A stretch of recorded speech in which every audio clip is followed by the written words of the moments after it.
Hello दोस्तों, नमस्कार। संस्कृत ज्ञान धारा में आपका बहुत बहुत स्वागत है। तो मैं आज सुख कादम्बरी के भाग से ही, जो सुखनास उपदेश एक कादम्बरी का भाग है, उसके मैं कुछ टीजीटी पाठ्यक्रम के अंतर्गत जो महत्वपूर्ण प्रश्न हैं मैं उन्हें लेकर आई हूँ आपके सामने। तो शुरू करते हैं। पहला प्रश्न। तो पहला प्रश्न ये रहा, लक्ष्मी मद होता है दुखी जनों के दुख को दूर करने वाला, मनुष्य को सुखी बनाने वाला, अंतिम अवस्था में भी शांत न होने वाला, या व्यक्ति को संपत्ति देने वाला। तो लक्ष्मी मद कैसा होता है? तो ये होता है अंतिम अवस्था में भी शांत न होने वाला। ठीक है, प्रश्न नंबर आगे। उपदेश गुण किस में सरलता से प्रवेश कर जाते हैं? उपदेश के जो गुण हैं किसके अंदर सरलता से प्रवेश कर जाते हैं? क्या स्वच्छ मन में, अशांत मन में, या तपस्वी मन में, या शिक्षित मन में? जो उपदेश के जो गुण हैं किसमें स्वच्छता से प्रवेश कर जाते हैं वो सरलता से? तो स्वच्छ मन में। जिसका स्वच्छ मन होगा उसमें जल्दी से प्रवेश कर जाते हैं। ठीक है, मतलब जल्दी से इनका असर हो जाता है। ठीक है, रिजल्ट देखने मिलता है जल्दी से। धन किसे मद वाला बना देता है? शिक्षित व्यक्ति को, चंचल और अज्ञानी को, दानी को, या तपस्वी को? धन किसे मद वाला बना देता है? तो धन बना देता है शिक्षित व्यक्ति को। ठीक है, प्रश्न नंबर 4। यौवन से उत्पन्न अति गहन अंधकार कैसा होता है? लाल रंग का होता है, मनुष्य के लिए अहितकर होता है, वनस्पतियों के लिए अहितकर होता है, या सूर्य की किरणों से अभेद्य यानी कि दीपक के प्रकाश से भी न दूर करने वाला होता है? तो कैसा होता है? तो यौवन से जो उत्पन्न अंधकार, गहन अंधकार होता है, जवानी में जो उत्पन्न अंधकार होता है वो कैसा होता है कि वह ना तो सूर्य की किरणों से दूर कर सकते हैं, अभेद्य माने दूर किया जा सकता है, और ना ही दीपक के प्रकाश से हम उसे दूर कर सकते हैं। जो कि जवानी में उत्पन्न गहन अंधकार होता है, किसके कारण होता है? वो लक्ष्मी मद के कारण होता है। ठीक है, प्रश्न नंबर आगे। प्रश्न नंबर 5। सुखनास उपदेश में दिया गया है, किसको उपदेश दिया गया? सुखनास उपदेश में उपदेश किसे दिया गया है? सुखनास को दिया गया है, चंद्रापीड़ को, तारापीड़ को, या बिलासवती को? तो सुखनास कौन है? ये तारापीड़ के मंत्री हैं।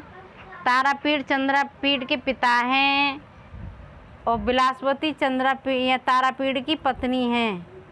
तारापीड़ की पत्नी यानी कि चंद्रापीड़ की माता हैं। ये माता हैं, और ये पिता हैं, ये माता हैं। ठीक है, चंद्रापीड़ की। तो सुखनास कौन है?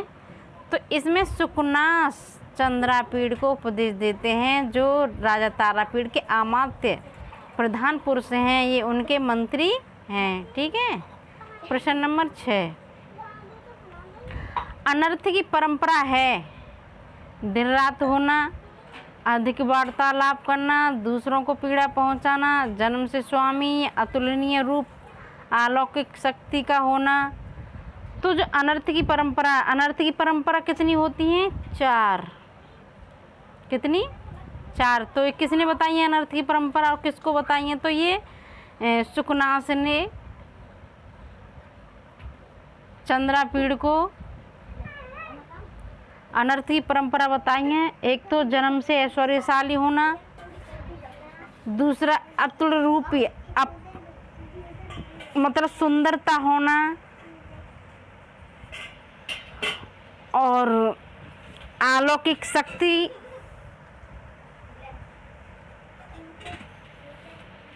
तो ये 4 क्या है? अनर्थ की परंपरा बताई हैं। किसने? सुखनास उपदेश में सुखनास ने चंद्रापीड़ को ये सब बताया है। ठीक है। तो अनर्थ की परंपरा है क्या है, तो जन्म से स्वामी यानी कि जन्म से ऐश्वर्यशाली होना, और अतुलनीय रूप, अलौकिक शक्ति, ये क्या है, ये अनर्थ की परंपरा है। प्रश्न नंबर 7, युवा अवस्था के आरंभ में निर्मल बुद्धि भी हो जाती है। युवा अवस्था के आरंभ में निर्मल बुद्धि के सदाचारी हो जाती है, कलुषित हो जाती है, दानी हो जाती है, सेवा भावी हो जाती है। तो युवा अवस्था के आरंभ में कैसी बुद्धि हो जाती है, तो जब युवा अवस्था के आरंभ में भी कैसी बुद्धि हो जाती है, कलुषित बुद्धि हो जाती। निर्मल बुद्धि भी, जो स्वच्छ बुद्धि भी कैसी हो जाती है, कलुषित माने मैली, तो ये कलुषित हमारा ठीक हो जाता है। ठीक है। प्रश्न नंबर 8,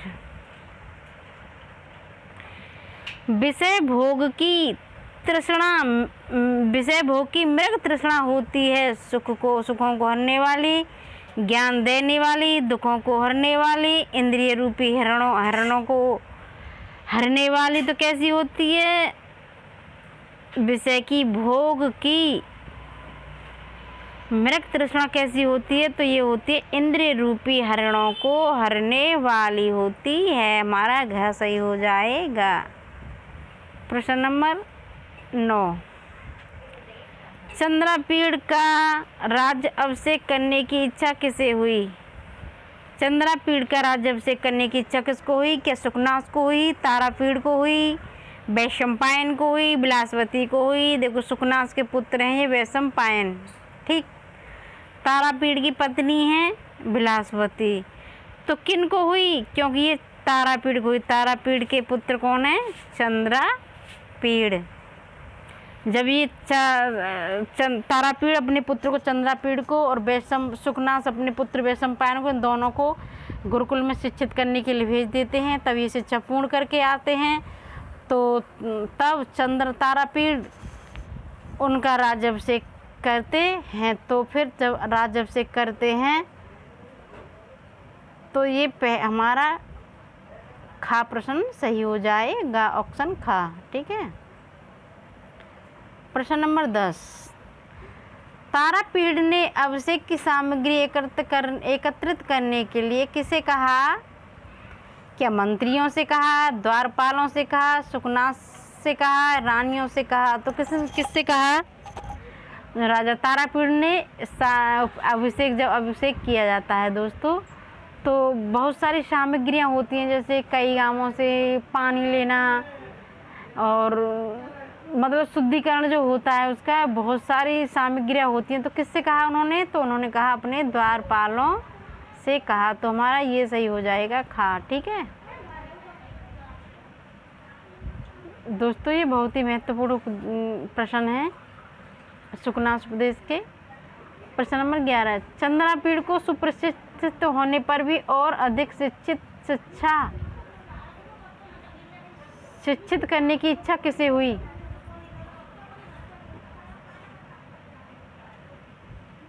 द्वारपालों से कहते हैं। प्रश्न नंबर आगे, हाँ यहाँ थे, चंद्रापीड़ को सुप्रशिक्षित होने पर भी और अधिक शिक्षित करने की इच्छा किसे हुई। शिक्षित तो थे ही, ये गुरुकुल से पढ़ के आए थे, तो और इनको और शिक्षित करने की इच्छा किसे हुई, तारापीड़ को हुई या सुखनास को या द्वारपालों को या माता को, तो किसको हुई, सुखनास को। कहते हैं ना सर्वविदित है तात सर्वविदित वेदस्य, कि आप तो सभी शास्त्रों के ज्ञानी हो, सभी शास्त्र आप पढ़कर आए हो, आपको कुछ भी बताना शेष या कुछ भी सिखाना शेष नहीं है। आप तो बहुत ही अच्छे कुल में पढ़े लिखे हो, गुरुकुल में पढ़े लिखे हो, सब शास्त्रों के ज्ञानी हो, आपको कुछ भी शेष देना बाकी नहीं रहा है। फिर भी मैं आपको कुछ उपदेश देना चाहूँगा, तो सुखनास को हुई थी। ठीक है। प्रश्न नंबर 12, संपत्ति रूपी तिमिर होने वाला अंधापन कष्टकारक होता है, किसने कहा, सुखनास ने, चंद्रापीड़ ने, तारापीड़ ने, द्वारपाल ने, किसने कहा था, संपत्ति रूपी तिमिर होने वाला अंधापन कष्टकारक होता है, किसने कहा ये, तो ये सुखनास ने कहा था। किससे कहा था, चंद्रापीड़ पीड़ से। ठीक है, प्रश्न नंबर आगे 13। अहंकार से उत्पन्न उष्ण शीतल औषधियों से शांत नहीं होती, कथन ये किससे कहा? अहंकार होता होगा ये। अहंकार उत्पन्न उष्णता शीतल औषधियों से भी शांत नहीं होता है, यह कथन किससे कहा? तो ये चंद्रापीड़ ने तारापीड़ से कहा, या सुकनास ने, या चंद्रापीड़ ने तारापीड़ सुकनास से कहा? तो ये सुकनास ने चंद्रापीड़ से कहा कि बेटा जो ज्वर होता है आपको, ज्वर तो हम औषधियों से ठीक कर सकते हैं। जो तेज ज्वर होता है उसको हम औषधियाँ लगा के शांत कर सकते हैं, ठीक कर सकते हैं, लेकिन जो अहंकार का ज्वर होगा ये तो औषधियों से भी शांत नहीं हो सकता है। ठीक है, तो ये सुकनास चंद्रापीड़ से कहते हैं। ठीक है, प्रश्न नंबर 13। काम क्रोध आदि दोषों को उनके रूप में परिवर्तित कौन कर देता है? राजा का उपदेश, गुरु का उपदेश, माता का उपदेश, बड़ों का उपदेश। तो कौन कर देता है? ये गुरु का उपदेश कर देता है। क्या कर देता है? गुरु का उपदेश। ठीक है, प्रश्न नंबर 15। समस्त मल को धोने में समर्थ बिना जल का स्नान किसे कहा गया है? जो समस्त मल धोने में असमर्थ बिना जल का स्नान कौन है? पुस्तकीय ज्ञान है क्या, धर्मशास्त्र ज्ञान या लौकिक ज्ञान या गुरु का उपदेश? तो क्या होगा? गुरु का उपदेश एक ऐसा है जो बिना जल धोए मल को साफ किया जा सकता है। ठीक है, प्रश्न नंबर 16। गुरु के उपदेश की अवहेलना कौन करता है? अहंकार रूप जिनके कानों के छेद बंद हो गए हैं, जिसे ज्ञान अधिक हो गया हो, जो धनवान हो गया है, जो बुद्धिहीन है। तो कौन है? तो ये हमारा पहला सही हो जाएगा। ठीक है, जिनके अहंकार रूप में कानों के छेद बंद हो गए हैं, ऐसे लोग गुरुओं के उपदेश की क्या करते हैं? अवहेलना करते हैं। जिनके अहंकार इतना हो गया है कि उनके कान ही के छेद ही बंद हो गए हैं अहंकार के कारण, तो वह अपने गुरुओं की बात न सुनते हैं, न किसी की बात सुनते हैं, तो वह अपने अहंकार में ही घूमते रहते हैं। प्रश्न नंबर 17। राज्य रूपी विष से उन्मत्त मनुष्य हो जाता है, चेतन हो जाता है, ज्ञानी हो जाता है, तपस्वी हो जाता है।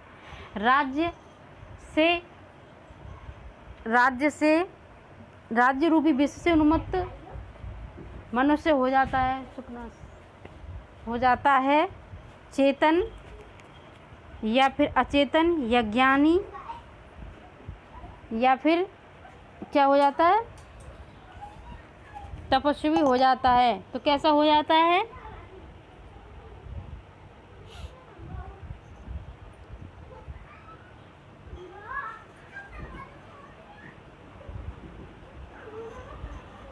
तो कैसा हो जाता है? ये अचेतन होगा हमारा। ठीक है, अचेतन हो जाता है। प्रश्न नंबर 18। लक्ष्मी की उत्पत्ति कहाँ से हुई? सागर से, ब्रह्मा के मुख से, विष्णु की नाभि से, चंद्रमा की कांति से। तो कहाँ से हुई? लक्ष्मी की उत्पत्ति सागर से हुई, जो 14 रत्न निकले थे। ठीक है, प्रश्न नंबर 19। सुकनास ने लक्ष्मी के बारे में सबसे पहले क्या कहा? विष्णु की पत्नी है, या अनार्या, या कमला, या चंचला? तो उन्होंने सबसे पहले कहा कि लक्ष्मी अनार्या, यह लक्ष्मी कैसी है? अनार्या है। ठीक है, प्रश्न नंबर 20। स्वार्थी मनुष्य राजाओं से मृगया के संबंध में कहते हैं, क्या कहते हैं? दोष, श्रम, मनोविनोद, सद्गुण। क्या कहते हैं? जो स्वार्थी लोग होते हैं, स्वार्थी मनुष्य राजाओं से मृगया के संबंध में क्या कहते हैं? उसे अपना श्रम बताते हैं। ठीक है, प्रश्न नंबर 21। राज्य अभिषेक के समय किसकी आवश्यकता होती है? धन की, सेना की, उपदेश की, विश्राम की? तो किसकी वो होती है? राज्य अभिषेक के समय किसकी आवश्यकता होती है? धन की होगी क्या? सेना की होगी क्या? नहीं, उपदेश की होगी। किसकी होगी? उपदेश की होगी। जब आपने देखा होगा कि प्रधानमंत्री या फिर कोई मुख्यमंत्री जो शपथ लेते हैं, शपथ ग्रहण करते हैं, तो वो एक कागज़ होता है, तो उसमें लिखा रहता है, तो सब सारी शपथ लेते हैं ना कि मैं शपथ पूर्वक कहता हूँ कि मतलब मैं अपने कार्य से निष्ठापूर्वक करूँगा, ये करूँगा। तो क्या होती है वहाँ उपदेश की आवश्यकता होती है। किसकी होती है? उपदेश की। तो हमारा गा सही हो जाएगा। प्रश्न नंबर 22, लक्ष्मी करती है, क्या करती है? त्याग का स्वागत करती है, त्याग का अनादर करती है, त्याग का उपदेश करती है, इनमें से कुछ नहीं। तो मनुष्य लक्ष्मी क्या करती है? लक्ष्मी त्याग का अनादर करती है। क्या करती है? त्याग का अनादर करती है। ठीक है। प्रश्न नंबर 23, गंधर्व नगर की रेखा को माना गया है शुभ सूचक, कल्याण सूचक, हानि सूचक या अमंगल सूचक। तो गंधर्व नगर की रेखा को माना गया, क्या माना गया है? अमंगल सूचक। ठीक है। प्रश्न नंबर 24, समुद्र में कितने रत्न निकले थे? समुद्र में कितने रत्न निकले थे? कितने निकले थे? 12, 8 या 9 या 14? कितने निकले थे? 14। तो कितने निकले थे? 14। हमारा ये सही हो जाएगा। प्रश्न नंबर 25, शुक किस वृक्ष पर बैठा था? जो शुक था, आपको मालूम होगी, जो चांडाल कन्या शुक को लेकर आती है, जो अपनी पूरी जब शुक को एक पेड़ पर बैठा था, किस पेड़ पर बैठा था, तो उस एक बहेलिया आ जाता है, उसके पिता को मार देता है, वो सभी पक्षियों को, तोतों को मार देता है।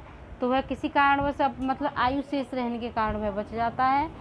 तो वह धीरे धीरे करके पानी पीने की तरफ जाता है, तो वहाँ जवाली ऋषि के पुत्र आ जाते हैं, हारित। वह उसे ले जाते हैं आश्रम में। तो तब उनको जवाली ऋषि उसके जन्म के बारे में, उसके कर्म के बारे में बताते हैं कि अपने ही कर्मों का फल भोग रहा है। तब बताते हैं वह, तो वह किस पेड़ पर था जब बहेलिया लेने मारता है, तब किस पेड़ पर था? तो वो सालमली के वृक्ष पर था। किस पर था? सालमली के वृक्ष पर था। तो ये मैंने आपके ये सुखनाथ उपदेश के 25 प्रश्न रखे इसमें। तो ये बहुत ही इम्पोर्टेंट प्रश्न थे दोस्तों, आप अच्छे से याद कर लीजिएगा। नमः संस्कृताय।